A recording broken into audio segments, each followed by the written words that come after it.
তেতিয়া সময় পুৱা 3 মান বাজিছিল। অপূৰ্বৰ খুব জোৰেৰে লেট্ৰিন কৰিব লাগিল। এইকেইদিন নেৰানেপেৰা বৰষুণৰ বাবে সিহঁতৰ ঘৰৰ কাষেৰে বৈ যোৱা নদীখনে অঞ্চলটোত বানপানীৰ সৃষ্টি কৰিছে। যোৱাকালি আবেলিলৈকে সিহঁতৰ চোতাল বানতেই বুৰ গৈ আছিল। ৰাতিৰ ভিতৰত চোতালৰ পানী নাইকিয়া হ'ল যদিও নদীখন এতিয়াও ভৰপূৰ হৈ আছে। সেইটো অঞ্চলৰ প্ৰায় মানুহৰ ঘৰতেই কেঁচা লেট্ৰিনহে ব্যৱহাৰ কৰে, কাৰণ মানুহবোৰৰ আৰ্থিক অৱস্থা অতি শোচনীয়। সেইবাবে নদীৰ বাঢ়নী পানীয়ে প্ৰায়বোৰ মানুহৰে চোতাল আৰু বাৰীৰ লগতে লেট্ৰিনবোৰো বুৰাই পেলায়।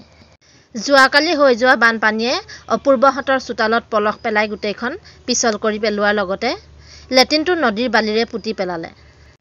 সেইবাবে অপূৰ্বই লেট্ৰিন কৰিবলৈ বুলি পিছফালৰ কাঞ্চনজোপাৰ তলতেই বহিল। অপূৰ্ব হৈছে এটা 12 বছৰীয়া ল'ৰা। মাক দেউতাকক তাৰ লেট্ৰিন কৰিব লগা কথা কৈ জগাম বুলি ভাবিছিল যদিও যিহেতু কানিমুনি পোহৰ হৈছিল সেইবাবে নজগালে। তাতে সেই সময়ত মাক দেউতাক গভীৰ নিদ্ৰাত আছিল, সেইবাবেও তাৰ টোপনিৰ পৰা উঠাবলৈ মন নগ'ল। বাৰীত সোমোৱা পানীবোৰ কমিছিল যদিও ঘৰৰ বাৰীৰ সীমাৰ কাষেৰে বৈ যোৱা নদীখন তেতিয়াও পানীৰে পূৰ্ণ হৈ আছিল। নদীৰ পৰা অহা পানীৰ কলকলনিয়ে সেই সময়ত পৰিৱেশটো কিছু ভয়ংকৰ কৰি তুলিছিল। সেই সময়ত যিহেতু সমগ্ৰ পৃথিৱী নিদ্ৰাদেৱীৰ কোলাত আছিল, সেইবাবে পৰিৱেশটো একেবাৰে নিজান হৈ পৰিছিল। সেই নিৰ্জনতাৰ বাবে নদীত পানীৰ ঢৌৱে সৃষ্টি কৰা মৃদু শব্দবোৰো ডাঙৰ শব্দলৈ পৰিণত হৈছিল।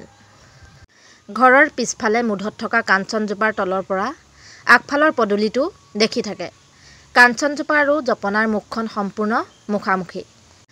জপনামুখ কেইদিনমানৰ পৰা খোল খায়েই আছিল, কাৰণ তাত থকা জপনাখন বানপানীয়ে নষ্ট কৰাৰ বাবে ভাগি ছিগি গৈছিল। অপূৰ্ব লেট্ৰিন কৰিবলৈ বুলি অকলেই গৈছিল বাবে তাৰ অলপ অলপ ভয়ো লাগিছিল।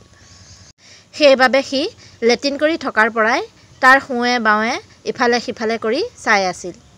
অৱশ্যে তাৰ কাষতে সিহঁতৰ ঘৰৰ কুকুৰটো বহি থকাৰ বাবে সি অলপ সাহস পাইছিল।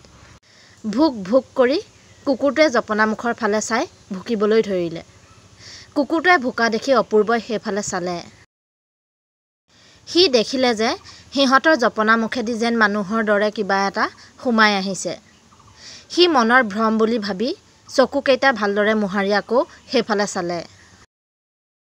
সি এইবাৰ সঁচাকৈয়ে দেখিলে যে মানুহৰ আকৃতিৰ, কিন্তু ডিঙিটো যেন নাই তেনেধৰণৰ, আৰু তাৰ হাত দুখন আগলৈ যদি এবাৰ উলিয়াইছে আকৌ পিছলৈ এবাৰ সুমুৱাইছে। এনে গতিতেই সেই কিবা বস্তুটো সিহঁতৰ চোতালৰ ফালে আগবাঢ়ি আহি আছে। সেই কিবাটো যিমানেই তাৰ ফালে আগবাঢ়ি আহিছে কুকুৰটোৱেও সিমানেই ভুকিছে। অপূৰ্বই প্ৰথম অৱস্থাত মনৰ ভ্ৰম বুলিয়েই সেই ঠাইতে বহি আছিল, কিন্তু যেতিয়া সি ক্ৰমান্বয়ে সেই কিবাটো তাৰ ওচৰ পাওঁ পাওঁ হ'ল, সি একেকোবেই বহাৰ পৰা উঠি অ' মা মৰিলোঁ বুলি চিঞৰ মাৰি সিহঁতৰ বাৰান্দাত উঠিলগৈ। তাৰ চিঞৰ শুনি মাক দেউতাক সাৰ পালে আৰু দৰজা খুলি থোৱা দেখি বাহিৰলৈ ওলাই আহি কি হ'ল সুধিলে। অপূৰ্বই কঁপি কঁপি নদীৰ ফালে আঙুলিয়াই দেখুৱাই ক'লে, সৌটো কি চোৱা, নদীৰ ফালে গৈ আছে। দেউতাকে যেতিয়া নদীৰ ফালে টৰ্চটো মাৰি পঠিয়াইছিল, স্পষ্টকৈ ওলাই পৰিছিল সেই মূৰ নাইকিয়া মানুহৰ আকৃতিৰ ভয়ানক প্ৰাণীটো, আৰু অলপ পিছতেই নদীৰ কাষ পায়েই সেই প্ৰাণীটো অদৃশ্য হৈ গৈছিল। তাৰ পিছদিনাৰে পৰা অপূৰ্বৰ অতিমাত্ৰা জ্বৰ। পিছদিনা যেতিয়া ওচৰৰ মানুহক কথাটো কৈছিল, তেতিয়া ওচৰৰে বয়োজ্যেষ্ঠ এজনে কৈছিল, পুৱাৰ এই দুকমুকালি সময়কণ বৰ বেয়া সময়। এই সময়কণতে নিশাচৰ প্ৰাণীবোৰ সিহঁতৰ নিজৰ ঠাইলৈ উভতি যায়।